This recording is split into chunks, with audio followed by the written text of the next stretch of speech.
The system continues explaining that when pandas first appeared on Earth, they were primarily carnivorous animals. Over countless generations, however, environmental changes and natural selection gradually transformed their diet. According to the system, ancient pandas can actually be domesticated if their diet is slowly shifted from meat to plants such as bamboo and asparagus. If the process succeeds, the animal could become tame within 1 or 2 months. This information sparks an idea in Chin's mind. Taming a giant panda suddenly sounds like an interesting challenge. Since he already considers the combat training guide useless, he decides to try weakening the animal psychologically instead. His immediate goal is simple. Chin hopes that one of his arrows will manage to injure the panda's limbs. If the panda becomes injured and loses its ability to hunt effectively, it will eventually be forced to change its eating habits. Chin believes this might make it easier to domesticate. Soon he releases a metal-tipped arrow. The shot strikes the panda's left shoulder blade, causing the animal obvious pain. The wound hurts the creature, but still fails to stop it completely. Using the rope tied to the arrow, Chin quickly pulls the weapon back toward him. With the arrow retrieved, he prepares himself for another careful shot. Immediately afterward, Chin leaps down from the tree and activates his cheetah speed skill once again, his body bursting into motion with incredible agility. While running, he keeps reminding himself of one crucial rule. Never allow the distance between him and the panda to become too small. If the giant animal gets close enough, it could easily tear him apart. Suddenly, Chin senses an opportunity. He stops abruptly, turns his body sharply, and fires another arrow toward the charging bear. The shot lands perfectly. The arrow pierces the panda's right front shoulder blade, adding another painful wound to the growing list. Although the strategy works, it demands enormous focus. Pulling the arrows back with the rope while constantly dodging the animal takes a great deal of strength and concentration. Over several days of repeated encounters, Chin has already managed to leave 6 separate wounds on the panda's body. He believes that if he continues this method long enough, even such a powerful ancient creature will eventually weaken and become manageable. The following day, the tense hunt continues. Once again, the panda receives several minor wounds. Yet despite its anger, it still fails to catch the young man, who constantly escapes with superior speed. By the 3rd day, Chin focuses his attacks on the panda's hind legs. His goal is to slow the animal down as much as possible and reduce its ability to chase him. On the 4th day of this exhausting battle, Chin arrives near the cave once again and quickly notices that the entrance stands empty. He begins wondering where the giant panda could have gone. At that exact moment, however, the massive bear silently creeps up behind him, preparing a sudden ambush. Only at the very last second does Chin sense movement behind him. He instantly activates the cheetah speed skill and narrowly escapes, saving his life by a matter of moments. The encounter leaves him deeply impressed. Chin realizes that this ancient predator is not only powerful, but also intelligent enough to set traps and ambush its opponent. After creating some distance again, Chin quickly raises his bow and fires another arrow toward the charging bear, hoping to slow it down. To his surprise, the panda seems to understand the danger of the arrows now. The creature begins reacting more cautiously, attempting to dodge or counter his attacks. During the chaos, Chin realizes with frustration that one of his precious metal arrows has been lost. With only one remaining, he decides that today's fight must end. Later, as he walks back through the forest under heavy rain, Chin keeps thinking about the situation. With only a single arrow left, he knows that if the panda manages to break it, he will have no reliable weapon. Suddenly, his attention is caught by a small blue frog sitting calmly on a large leaf under the falling rain. The strange creature immediately sparks his curiosity. The system quickly provides information, identifying the animal as a blue poison dart frog. Its bright blue skin produces a powerful toxin that deters predators and can even paralyze other creatures. At that moment, Chin realizes he may have found a new solution. If he can use the frog's poison carefully, he might be able to paralyze the panda without killing it. The only challenge will be finding the correct dosage. He also finally understands why he had previously seen tiny tadpoles sitting inside leaves. Frogs intentionally place their eggs there to protect them from predators. Taking a wooden arrow, Chin carefully strikes the frog and pins it onto the arrow tip. He plans to extract and use the poisonous substance from the small creature. According to the knowledge pack, indigenous tribes once used toxins from these frogs to create deadly poisoned arrows capable of killing even large animals. However, Chin has no intention of killing the panda. He quickly realizes that the poison from a single frog will not be enough, so he begins scanning the surrounding leaves, searching for more. Looking up at the dark sky, Chin notices that the rain is becoming heavier. Concerned about Helen being alone at the camp, he decides it would be wiser to return for now. When he finally reaches the tent, he finds Helen sitting inside. At first glance, something about her expression seems unusual. Worried, Chin quickly asks if she is feeling sick. Instead of answering, Helen suddenly hugs him tightly and says she is incredibly relieved that he returned safely. Chin immediately understands her fear. Ever since the previous danger, Helen has clearly been afraid of being left alone on this remote island. Feeling guilty, Chin gently apologizes for making her worry so much. He reassures her softly that everything will eventually be all right. Helen shakes her head and explains that she isn't afraid for herself at all. What truly worries her is Chin. She is afraid that something terrible might happen to him while he faces such dangers alone. Helen stares at the bright blue frog that Chin has carefully tied to the tip of a wooden arrow. The creature's vivid color immediately catches her attention, but it also makes her uneasy. With a mix of curiosity and concern in her voice, she asks Chin what exactly he plans to do with such a strange and dangerous-looking animal. Chin calmly explains that the frog is known as a blue poison dart frog, one of the most poisonous creatures in the wild.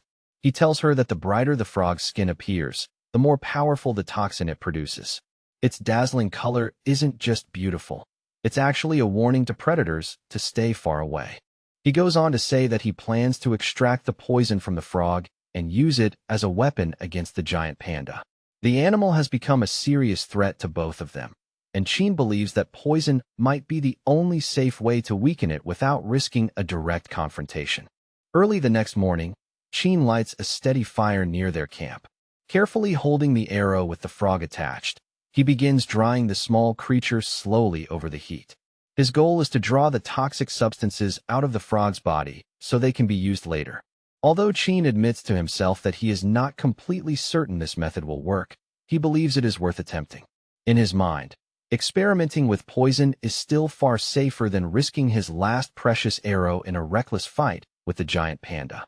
After some time, small bubbles begin forming on the frog's skin as the heat continues to rise. Helen looks alarmed, but Chin calmly explains that those bubbles are only water evaporating from the frog's body. He tells her they must wait patiently for the real poison to concentrate. Eventually, the frog's body turns dark and almost completely black, and a sharp, unpleasant smell begins to spread through the air. Helen wrinkles her nose at the odor.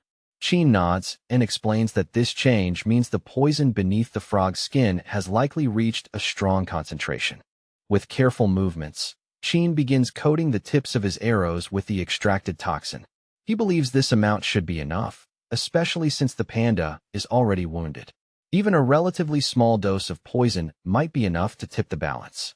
At that moment, Helen approaches him and hands over several small herbal balls she prepared earlier from plants she collected in the forest. She proudly tells Chin that she finished making them just as he asked. Still, she looks confused. Helen admits she doesn't quite understand why he asked for these strange bundles of grass and herbs, and she wonders how they could possibly help him fight something as massive as the giant panda. Chin smiles slightly and explains that the grass balls will play an important role in his final strategy. According to his plan, they will help him control the situation during the confrontation with the bear. Later, Chin carefully approaches the panda's cave. After examining the ground, he notices that there are no fresh footprints or disturbances in the soil outside the entrance. This suggests the panda has not left recently and is likely still resting inside. Without wasting time, Chin lights several of the herbal grass balls on fire. His intention is to throw them into the cave so the smoke will fill the interior and force the giant panda to come out. One by one, the smoldering grass balls roll into the cave entrance. Soon thick smoke begins pouring outward, filling the dark interior and slowly spreading through the rocky chamber. Moments later, the giant panda bursts out of the cave. Already wounded and now irritated by the smoke, the enormous animal roars furiously and charges toward Qin with clear intent to attack. The panda lunges straight toward him. Qin remains calm, believing that the creature's earlier wounds and the smoke it inhaled will gradually weaken it. He is confident the bear's strength will soon begin to fade. A faint, confident smile appears on Qin's face as he activates his cheetah speed ability once again. With lightning-like agility, he darts away and almost playfully invites the enraged panda to chase him. Taking advantage of the panda's relatively poor sense of smell, Qin quickly hides nearby while staying extremely close. The massive animal searches for him, unaware that its opponent is only a short distance away. Watching the panda closely, Qin notices that the long chase is beginning to take its toll. The bear's roars are becoming weaker, and its movements appear slower and less coordinated than before. Seeing this change, Qin decides the moment has finally arrived. Carefully aiming his bow, he prepares to deliver a poisoned arrow that he hopes will bring their long and exhausting battle to an end. However, the arrow he fires is tipped with stone rather than metal. Because of this, the tip lacks the sharpness needed to pierce deeply into the panda's thick hide. The result is only a shallow wound. Strangely enough, Qin doesn't see this as a failure. In fact, he believes it might be beneficial. If too much poison enters the bear's bloodstream, the animal might die, and Qin's goal is only to immobilize it, not kill it. But as he watches the panda carefully, Qin realizes something troubling. The poison doesn't seem to be working as expected. Instead of weakening, the giant animal suddenly notices him again and charges forward with furious determination. Activating his cheetah speed once more, Qin darts around the massive panda in swift circles. While maintaining distance, he continues firing poisoned arrows, hoping to slowly exhaust the beast. Even after being struck by several arrows, the giant panda remains standing. Its resilience is astonishing, and the animal continues resisting fiercely despite the wounds covering its body. Qin begins to feel confused. By now the poison should have caused muscle weakness or breathing problems. He suspects that either the poison dosage is too small or the dull arrows fail to push the toxin deep enough through the thick skin. Another poisoned arrow strikes the panda, but instead of weakening it, the attack only fuels the animal's rage further. The beast becomes even more aggressive, roaring loudly and charging forward with terrifying power. At that moment, Qin realizes he may have chosen the wrong approach. Perhaps he should have used the metal-tipped arrow from the very beginning to deliver a decisive and disabling strike. The panda is now rapidly closing the distance between them. Only a few meters remain before the enormous animal reaches him, and Qin has almost no time left to think or react. Just then, the giant panda suddenly lets out a final loud roar and collapses heavily onto the ground. Its body finally gives in after exhausting all of its remaining strength during the last desperate charge. Qin watches carefully and concludes that the panda must have pushed itself beyond its limits in that final attack. Perhaps the poison finally began to affect it, forcing the creature to spend every last bit of energy in one final attempt. Rather than approaching immediately, Qin decides to observe the panda from a safe distance.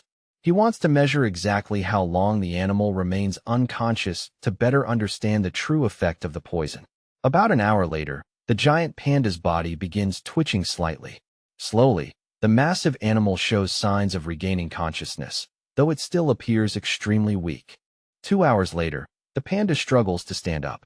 However, its balance is poor and its movements appear clumsy, as if its mind is clouded and its senses are dulled. After 3 hours have passed, the panda finally manages to stand properly. Even so, its body still moves stiffly, and the once powerful predator now seems slow and confused. Carefully analyzing the situation, Qin begins calculating how much poison is required to disable the panda without causing fatal damage. Understanding this balance is crucial for his plan. Confident in his progress, Qin announces that if everything goes according to plan today, he should finally be able to control the panda and move forward with his next objective. His ultimate goal is not to kill the creature, but to change its diet.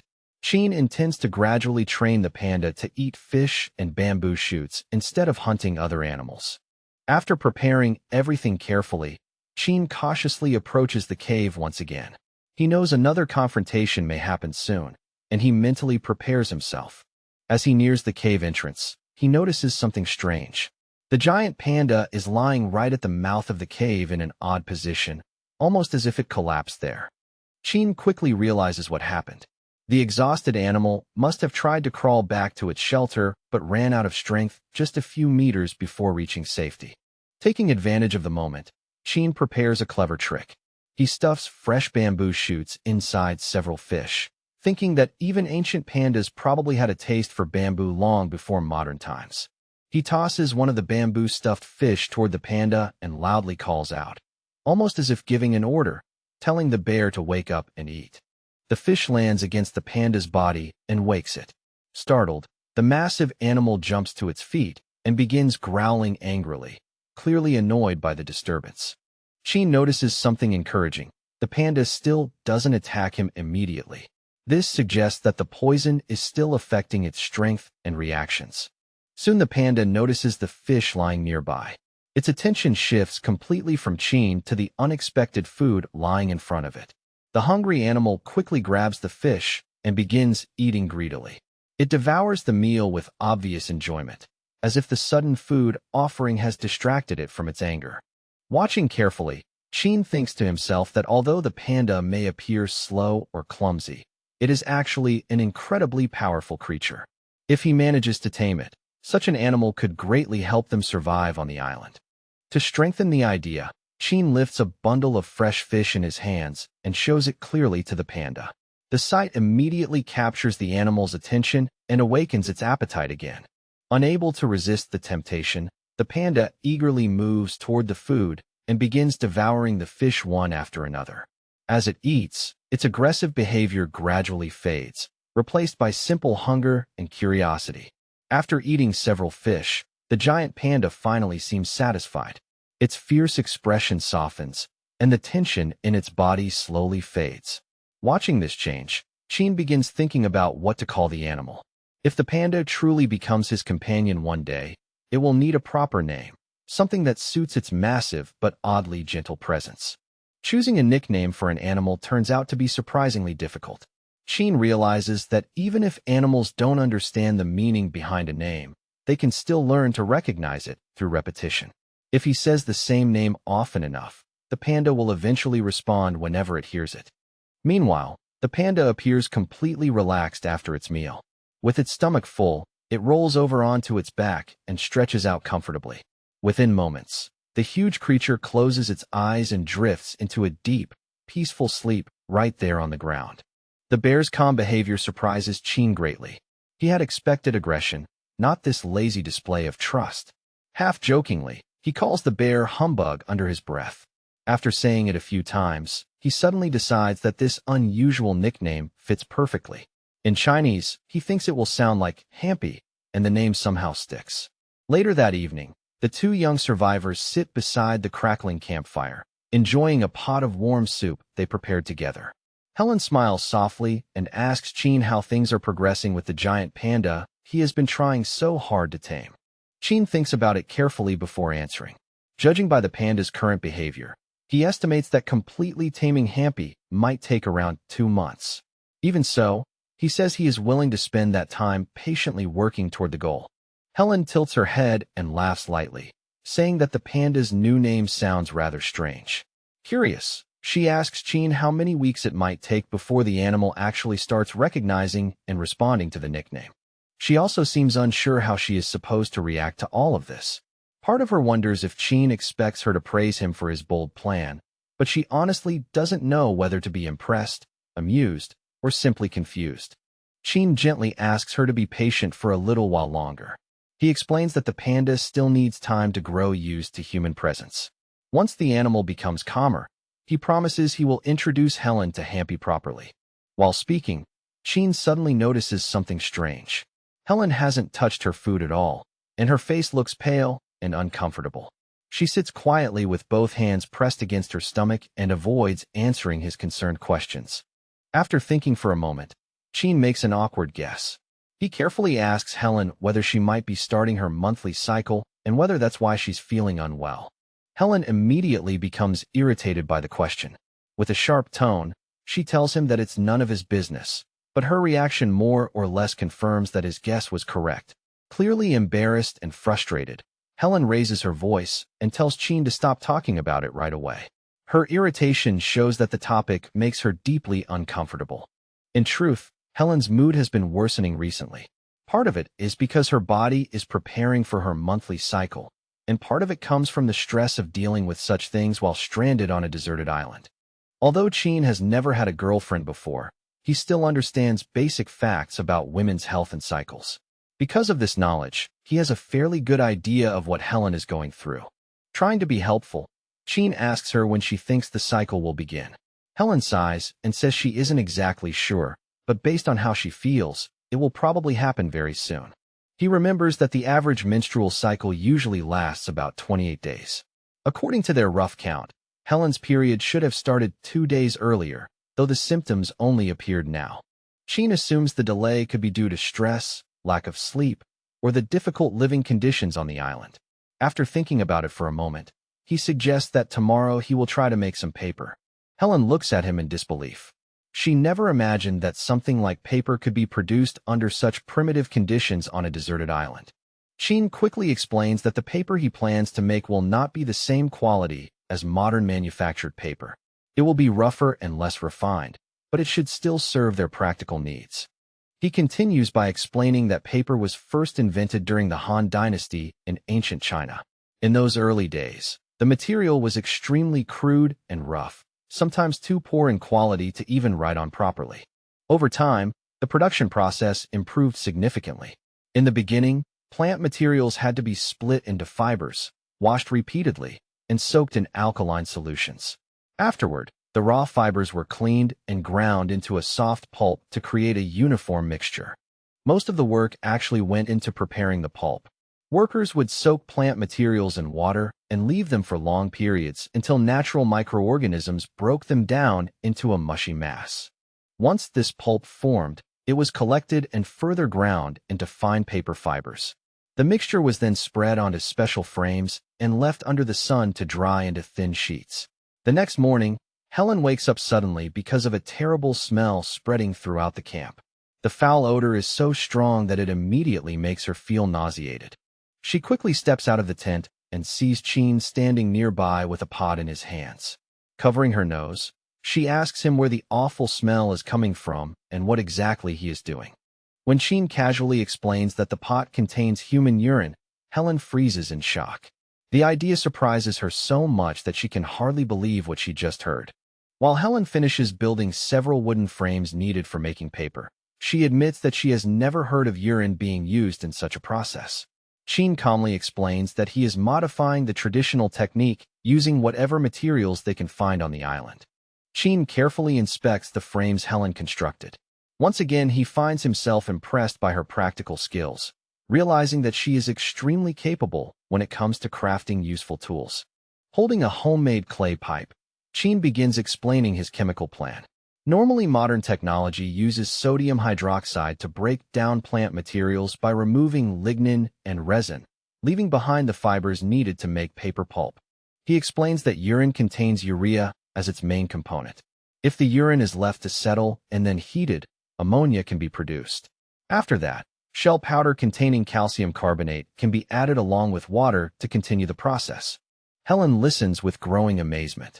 She is impressed that Chin managed to figure out a way to produce something similar to sodium hydroxide using only natural materials available on the island. Chin asks Helen to pour the water very carefully into the mixture so the chemical reaction is not disturbed. He warns her that even small mistakes could ruin the process. As the reaction continues, calcium oxide and urea begin producing ammonium bicarbonate. Chin then adds sodium chloride to the mixture, which leads to the formation of ammonium chloride and causes a white precipitate of sodium bicarbonate to appear. Next, the sodium bicarbonate is heated and combined with lime water. Chin mixes the solution thoroughly to continue the chain of reactions required for producing the chemical they need. He explains that lime contains calcium oxide, which turns into calcium hydroxide when mixed with water. When sodium carbonate reacts with calcium hydroxide, it forms sodium hydroxide along with a white calcium carbonate precipitate. Helen shakes her head, saying the process sounds incredibly complicated. She jokes that if they only had electricity, they could simply perform electrolysis on salt water to obtain sodium hydroxide much more easily. Chin laughs and plays along with the joke. He says that next time they will definitely try that method, by tying a knife to a bamboo pole and waiting for lightning to strike it. After resting briefly, the two head into the forest to gather large bundles of grass growing near their camp. These plants will serve as the raw material for producing their homemade paper. Once the grass has soaked for several hours in the sodium hydroxide solution, the lignin and cell walls begin dissolving. What remains is mostly pure cellulose, the essential ingredient for paper production. They wash the processed fibers again in the nearby river, carefully rinsing away any leftover impurities. After cleaning, only a pale, soft mass of cellulose remains. Clean water is then poured over the pulp, creating a diluted mixture that will eventually form the base material for their handmade paper sheets.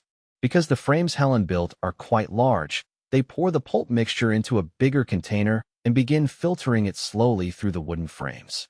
Even though it is already 4 in the afternoon, the sun is still blazing hot. The thin paper layers dry surprisingly quickly in the heat, meaning their first batch might be ready by evening. Suddenly, the system appears with a notification.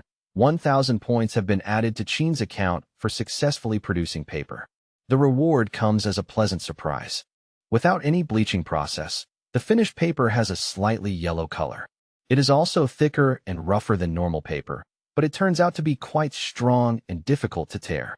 Chin proudly remarks that while these sheets are certainly not modern hygiene products, they are still far better than having nothing at all. Considering the harsh conditions, he feels rather proud of the result. Helen quickly tells him to change the topic. She insists that discussing such things while they are eating dinner is unpleasant and not exactly appropriate conversation. Still, she cannot hide her admiration. Helen admits that Chin must be incredibly talented if he managed to produce paper from scratch on a remote, uninhabited island. Clearly impressed, she finally asks him where he learned such detailed knowledge about chemistry and ancient technologies. Chin simply shrugs and replies that he paid very close attention during his chemistry classes. It took the group of young people nearly 3 full days of careful effort to finish making the paper.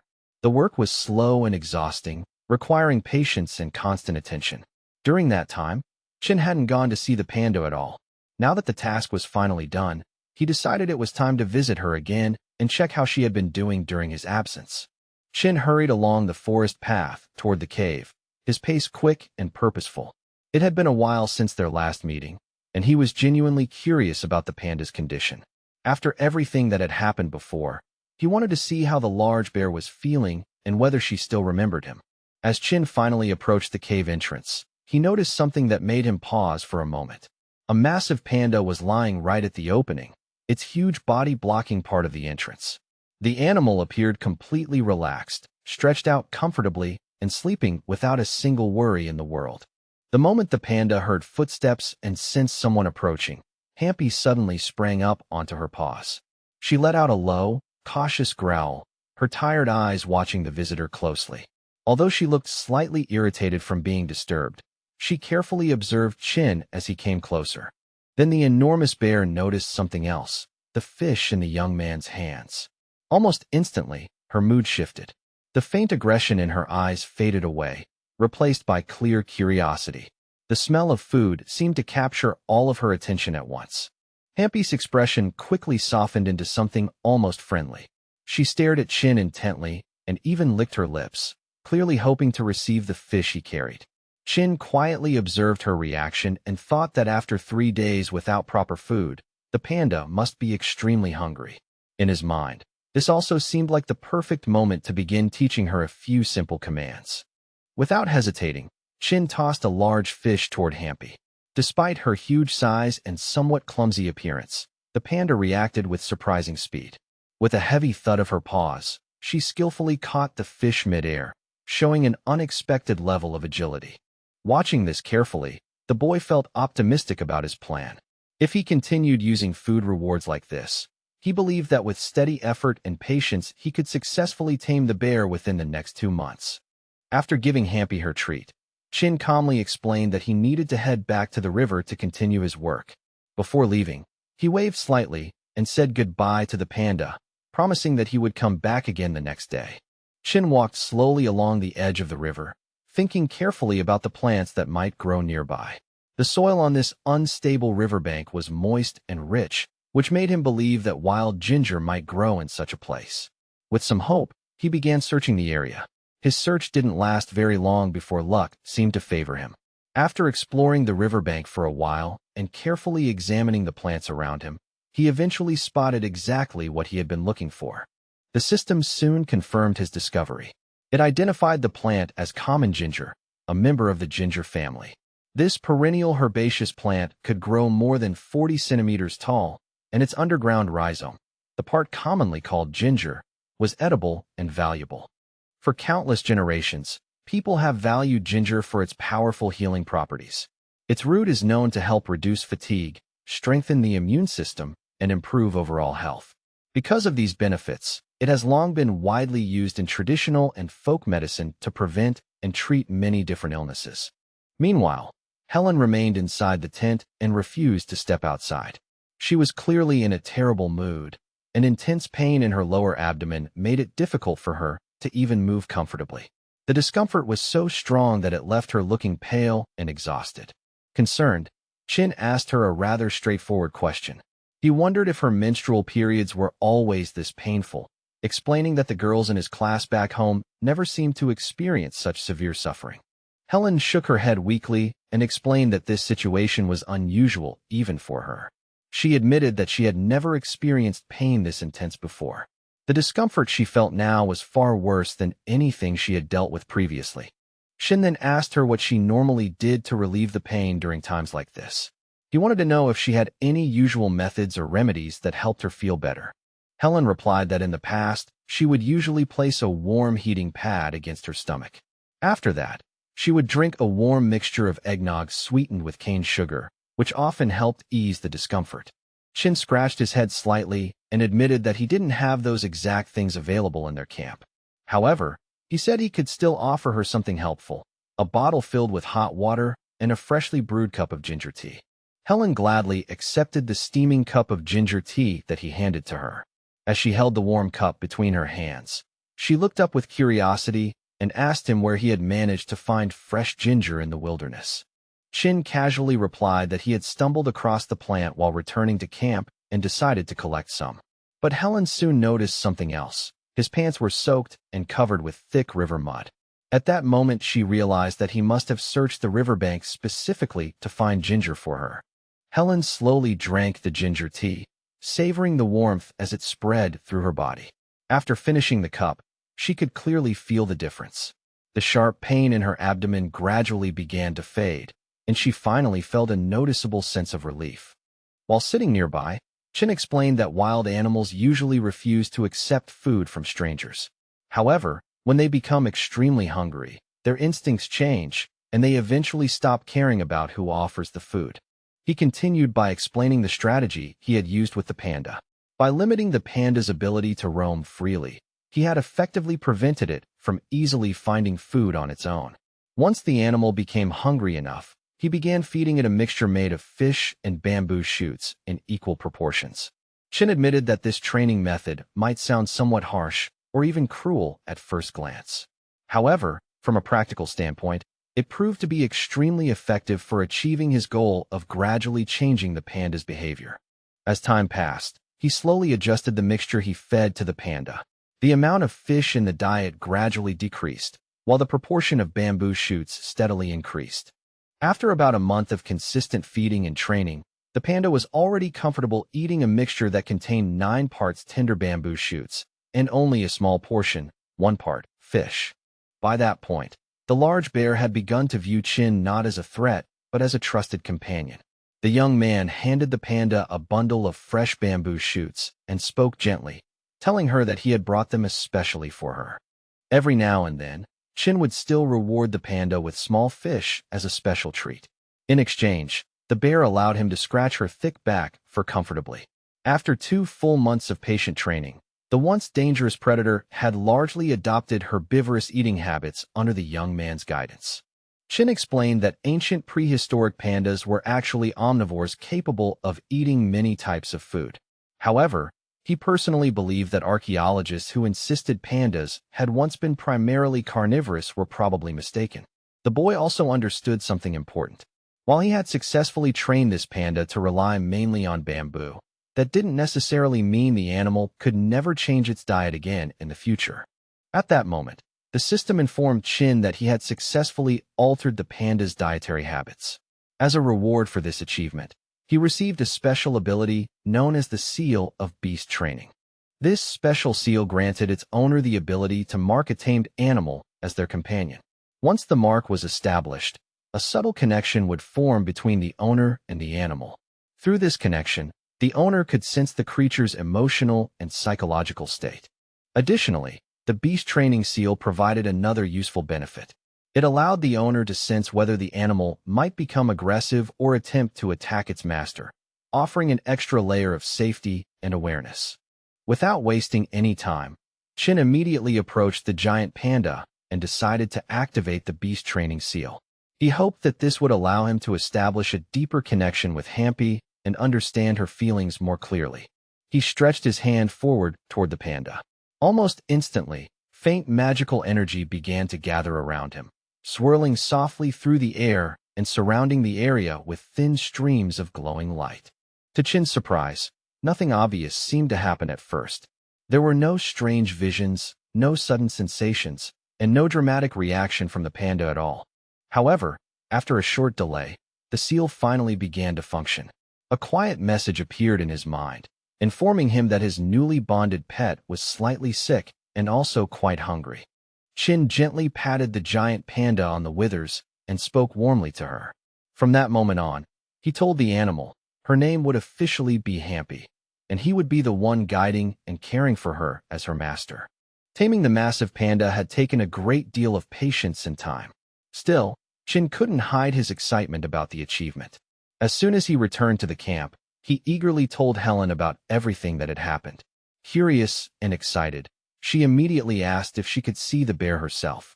The following day, the two young people set out together toward the cave where Hampy lived. Along the way, Chin reminded Helen of one important rule. Before offering the panda any food, they must always call her by name first. He also warned the girl to remain extremely cautious.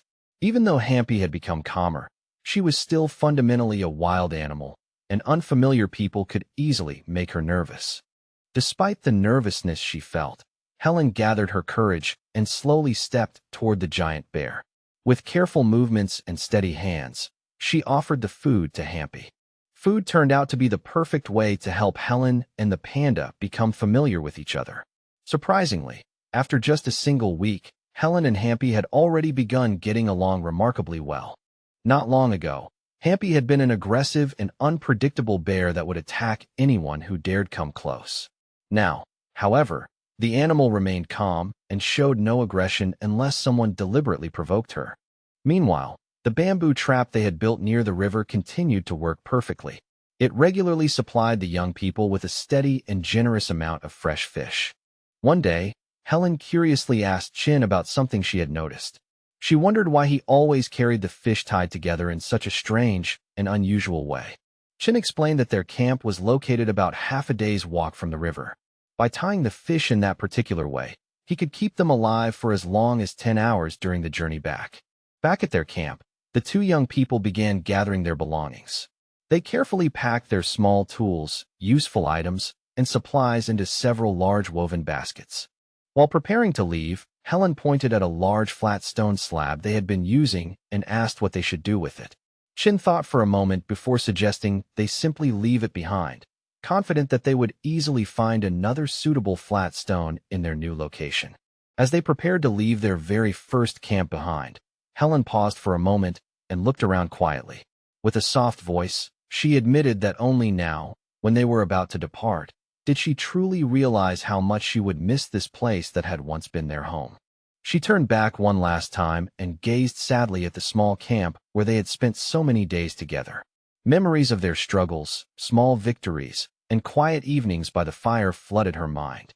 Seeing her lingering there, Chin gently told her not to dwell too much on nostalgia and urged her to hurry so they could continue their journey. The fire that had warmed them through countless cold nights slowly faded, its last embers glowing faintly before disappearing.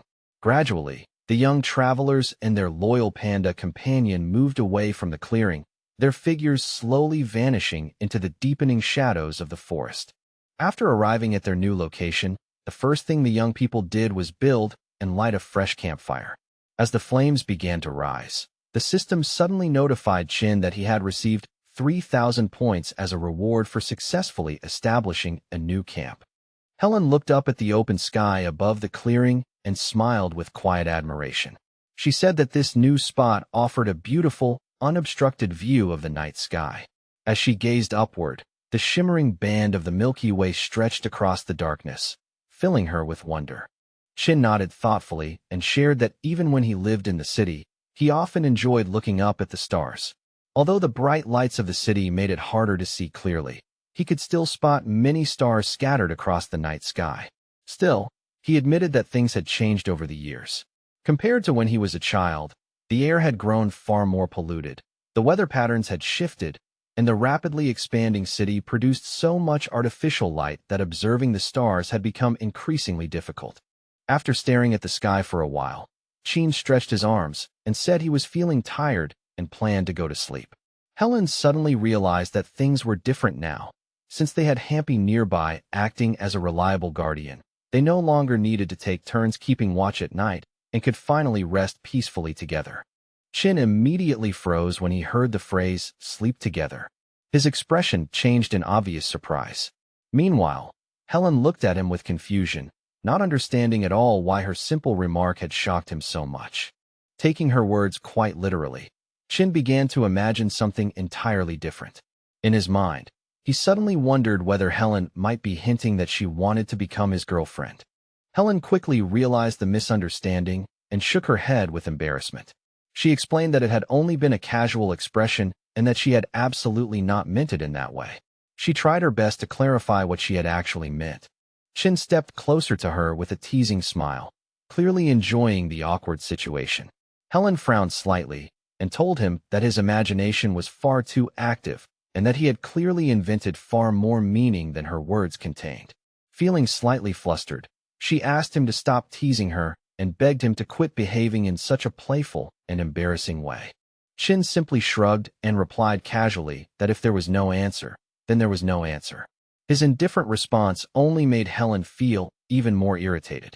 Trying to change the subject, he asked her to clear away the remaining fried fish that they had not finished eating. Helen, still feeling annoyed and slightly embarrassed, quietly did the task without saying another word.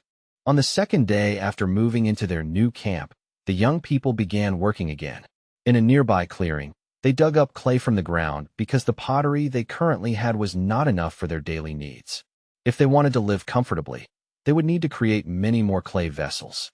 Later, riding on Hampy's broad back, Chin prepared to head out on another exploration trip. Before leaving, he asked Helen to stay behind and help prepare new clay dishes while he searched the surrounding area. Chin carefully examined the river that flowed not far from their new camp. At first glance it looked promising, but soon he realized the truth. The river was wide but disappointingly shallow, and the largest fish he saw were no bigger than a finger, far too small to provide enough food. Worse still, there was no suitable spot nearby where he could set up a proper fish trap. After continuing along the riverbank for some time, Chin finally discovered a section where the water grew deeper. Looking around, he noticed thick aquatic plants swaying beneath the surface. Judging by the vegetation and the water conditions, he immediately suspected this could be an excellent habitat for fish. Meanwhile, the young people couldn't help but admire just how strong their panda companion was.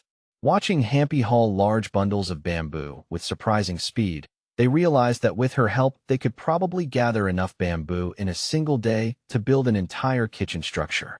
However, Hampy soon got distracted during the work. Instead of continuing to collect bamboo, the panda began happily munching on the tender young shoots she had just gathered. Chin lightly tapped her head and reminded her firmly that work should come first. Food could wait until later. When bamboo is heated over a fire, it temporarily becomes softer and more flexible. By carefully warming the stalks, it becomes possible to bend them into different shapes, which makes bamboo an incredibly useful building material. The young people spent the entire day constructing their new bamboo kitchen. From morning until evening, they worked tirelessly, using every bit of skill and energy they had to shape the structure properly. At one point, Helen suggested strengthening the building by coating the outer bamboo walls with a layer of clay. Chin considered the idea, but ultimately disagreed. He explained that if heavy rain came, the clay would simply wash away and the muddy water would end up flowing directly into their kitchen. Despite the difficulty of the work, the young people continued building day after day. After nearly a full week of steady effort, they finally completed their new bamboo kitchen. Because of this construction work, Chin earned a large number of system points. These rewards were granted for successfully crafting several useful items, including a bamboo ladder, a bamboo bed, and various other practical tools for their camp. After finishing the exhausting work, Chan suggested that Helen take a short break. He proposed going for a walk together to explore the surrounding forest and enjoy the natural scenery for a while. He led her toward another river nearby. As soon as Helen saw the water, she noticed how calm and clear it was compared to the river near their previous camp. Watching her happily wade into the water, Chin quietly reflected on how much their situation had changed. When they first arrived on the island, survival had been their only concern. Food and shelter were constant worries.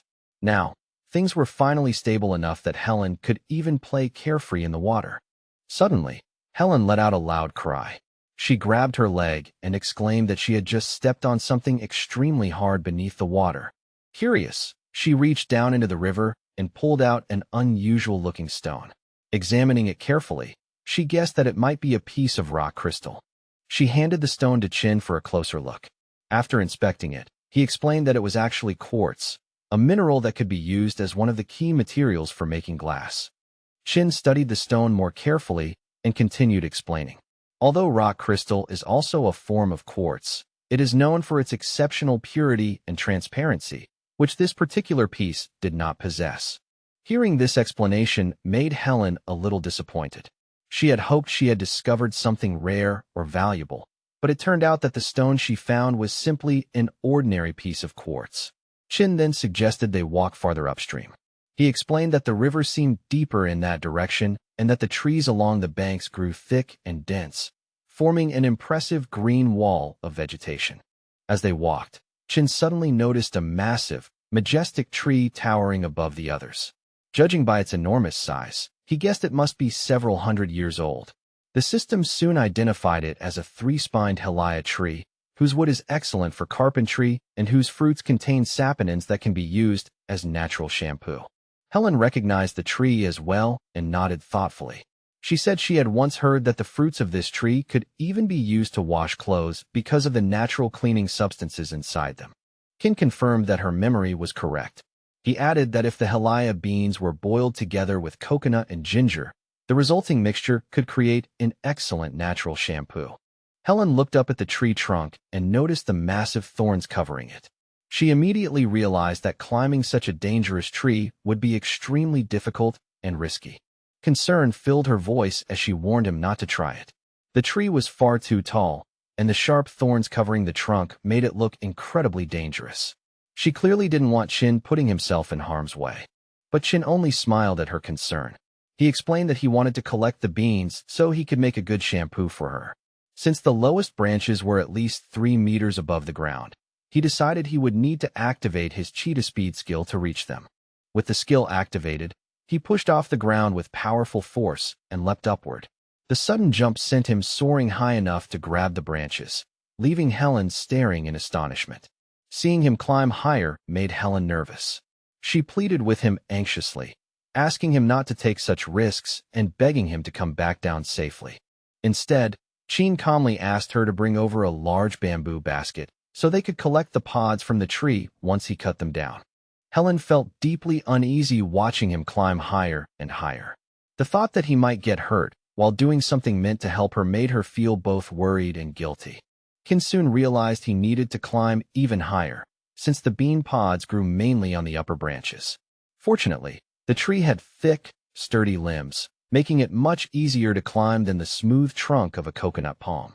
For safety, he tied a rope securely around his body before continuing. In his mind, he reasoned that the rope would at least prevent him from falling if he lost his grip. Before long, he reached the upper branches where the pods grew in clusters. Using a simple stone axe, he began cutting down the fruits one by one. However, in the middle of his work, he suddenly paused. From his high position in the tree, he spotted a small clearing nearby where several very familiar plants were growing. The sight immediately caught his attention.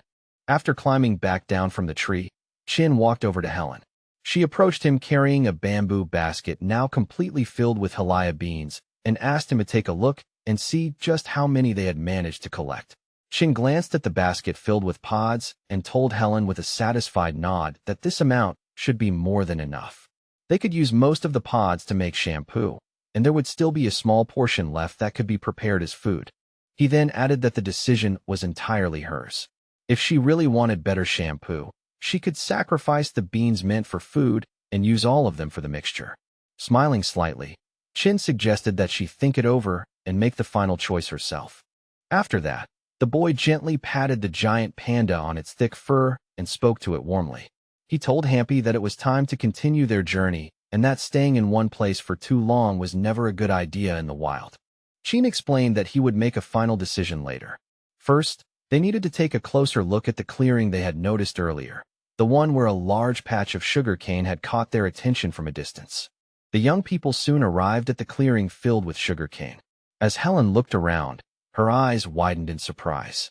The dense thickets stretched farther than she expected, and the plants themselves were tall, thick, and much larger than she had imagined. Helen stared at the sugar cane with obvious excitement. After all, the plant was known for providing quick carbohydrates and energy. However, while she admired it with interest, Chin felt a growing sense of concern because the way the cane was growing seemed strangely unnatural. Looking more carefully, he noticed something unusual. The sugar cane stalks appeared to be planted in neat square formations, and the entire area was surrounded by a narrow strip of empty land.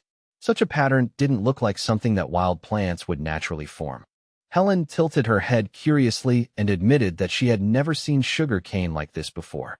She asked Chin whether this particular variety was edible or if it was something completely different.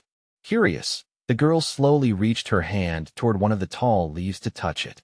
Chin immediately noticed what she was about to do and opened his mouth, ready to warn her to be careful. Unfortunately, he reacted a moment too late. As Helen touched the plant, the sharp sugar cane leaf sliced her finger like a razor. She quickly pulled her hand back with a small cry as a thin cut appeared on her skin. Shaking his head in disbelief, the boy picked up his stone axe and began chopping down the plants. As he worked, he muttered about how reckless it was to touch razor-sharp leaves with bare hands and put herself in danger like that. With steady, confident movements, Chin swung his stone axe again and again. Each precise strike cut cleanly through the tall sugar cane stalks near their base, showing both his physical strength and his growing skill with the tool. He examined one of the stalks more closely. Its deep purple color told him something important. This type of cane could produce brown sugar. He also explained that lighter-colored cane varieties were rarer and were typically used to make white sugar instead. Before long, the young people and even the giant panda began chewing on pieces of the freshly cut sugar cane. They gnawed through the tough stalks happily, enjoying the refreshing juice and natural sweetness hidden inside the fibrous plant. Helen blinked in surprise as she tasted it. The flavor was far more unusual than she expected. It was incredibly sweet but also carried a faint sour note at the same time, which made the taste both strange and surprisingly enjoyable. Chin mentioned that it was currently April, which wasn't actually the best season for harvesting sugarcane. The stalks usually became sweetest at a specific time of year. Even so, he decided they should still bring some of the plants back to camp and try extracting sugar from them. The halaya pods they had gathered earlier were extremely valuable as well. These fruits contained all 9 essential amino acids along with a variety of important vitamins, giving them a remarkably high nutritional value. However, preparing the beans inside the pods was not easy. First, the pods needed to be thoroughly dried. Only after that could the tough black shell be removed to reveal the small white beans inside. The whole process was slow, tedious, and quite rough on the fingers. After spending quite some time working on the pods, they finally managed to prepare a decent quantity of beans. Chin then cooked them into a thick porridge, hoping the meal would turn out both nutritious and satisfying for lunch. Helen tasted the dish with curiosity and was pleasantly surprised. The bean porridge turned out wonderfully soft, mildly sweet, and far more delicious than she had expected. Still, she couldn't help feeling a bit disappointed. Even though the basket had looked huge earlier, the amount of usable beans they obtained only produced about 1.5 kilograms of porridge. Chin explained that part of the harvest had already been set aside for another purpose. He had used some of the pods to prepare ingredients for shampoo. Since the pods needed to soak for at least a full day, the mixture wouldn't be ready until tomorrow. While waiting for that process, Chin decided to make good use of his free time. He began crushing the sugar cane stalks carefully, trying to extract their sweet juice so he could later turn it into sugar. The work quickly proved far more exhausting than he expected. After struggling with the tough stalks, he realized that cutting the sugar cane into smaller pieces first would make the grinding process much easier. After working steadily for quite a while, Chin eventually finished processing all the sugar cane they had collected. By the end of the task, he had managed to extract a good amount of juice from the stalks. Before moving on to the next step, he carefully strained the sugar cane juice through a filter. This step was necessary to remove any bits of fiber or impurities that might affect the quality of the sugar. Just as he was focusing on his work, Helen suddenly rushed into the kitchen area looking very excited. With bright eyes and an eager smile, she asked him to come look at what she had brought back. She explained that earlier in the morning she had gone for a walk with Hampy. During their stroll through the forest, they had discovered a particularly interesting spot nearby. With clear pride, Helen held out a large basket that was completely filled with mushrooms. Her eyes sparkled with excitement as Chin praised her effort and gently patted her head. She felt quite proud of herself after spending half the day gathering such a large harvest. However, Chin's cheerful expression soon faded. His face grew serious as he leaned closer and began carefully examining the mushrooms inside the basket one by one. His expression turned grim when he noticed a large number of death caps among them. These mushrooms belonged to the Amanita family and were extremely poisonous. Their toxins could destroy the liver and lead to death if consumed. As he continued sorting, he also discovered a thick cluster of red fly agaric mushrooms. These bright red mushrooms were also toxic and completely inedible, posing a serious health risk if eaten. Looking even closer, Chin spotted several small psilocybin mushrooms as well. These belonged to a group of hallucinogenic fungi that could cause dangerous psychological effects if someone consumed them accidentally. Fortunately, not everything in the basket was harmful. Among the pile, Chin also found several edible chanterelle mushrooms. These mushrooms were rich in carotene, vitamin D, and many beneficial nutrients, and their flesh had a pleasant smell and taste. After carefully separating the edible mushrooms from the dangerous ones, Helen looked down at the remaining pile with disappointment. Only about 1/3 of the original basket was actually safe to eat. Trying to cheer her up, Chien asked her to help him with another task. He asked her to collect some fresh mint leaves, reminding her to choose large, healthy leaves and pay close attention to their quality. Helen soon learned that the mint was not intended for food or shampoo. Instead, Chin explained that he planned to make toothpaste, which immediately sparked her curiosity. He explained the idea in simple terms. By mixing coconut oil, mint extract, and baking soda in the right proportions, it was possible to create a natural toothpaste that was both effective and healthy. Meanwhile, the sugarcane juice he had been boiling had already thickened significantly. At this stage, it needed to cool down before the next step in the sugar-making process could begin. Chin then asked Helen how many Halaya pods they had left. She checked their supplies and admitted that there were only a few remaining. Because of that, they both agreed they needed to use the remaining beans carefully and wisely. Soon the kitchen was filled with the strong, spicy aroma of fresh ginger. Chin added pieces of hot ginger to the mixture and explained that ginger could help prevent hair loss, promote hair growth, reduce scalp itching, and strengthen hair follicles. He continued stirring the mixture slowly over the fire while asking Helen to chop some coconut pulp. The coconut pieces would be needed to complete the recipe and balance the ingredients. Turning coconut milk into coconut oil required patience. The process would take around an hour and a half, which meant the young people had plenty of time to work on other tasks while they waited. During that time, They decided to boil the chopped mint leaves inside a covered container so the aroma and oils would not escape. As the mint water heated up, steam began rising through a bamboo tube. The vapor condensed along the tube and slowly dripped into a bottle, creating a concentrated mint extract. Helen watched the process with fascination as drops of concentrated mint oil slowly filled the bottle. She realized that this strong extract could also work as an effective natural repellent against mosquitoes. Meanwhile, the young people continued preparing the shampoo base. They mixed the Halaya infusion with coconut oil in equal proportions, creating a thick base for their homemade shampoo. Chin stirred the mixture very carefully to make sure everything blended evenly. Afterward, he poured the liquid into several small cups and explained that the shampoo needed time to settle before it could be used the next day. Helen examined the small cups filled with the homemade shampoo with excitement. She already knew the night ahead would feel extremely long because she was so eager to try washing her hair in the morning. Night slowly settled over the forest. With the day's work finally finished, the young people lay down to rest near the entrance of the cave, while Hampy remained nearby, quietly guarding them as they slept. The enormous panda lay curled near the cave entrance, snoring peacefully as if nothing in the world could disturb its rest. Chin, exhausted after an incredibly long and demanding day, barely had the strength to lie down on his bamboo bed before sleep completely overtook him, granting him the deep, well-earned rest his body desperately needed. But sometime later, his rest was suddenly broken. Chin abruptly opened his eyes and sat upright on his bamboo bed, his body reacting instinctively. Something, he couldn't immediately tell what, had disturbed his sleep and dragged him back into full alertness. A moment later, Chin realized what had woken him.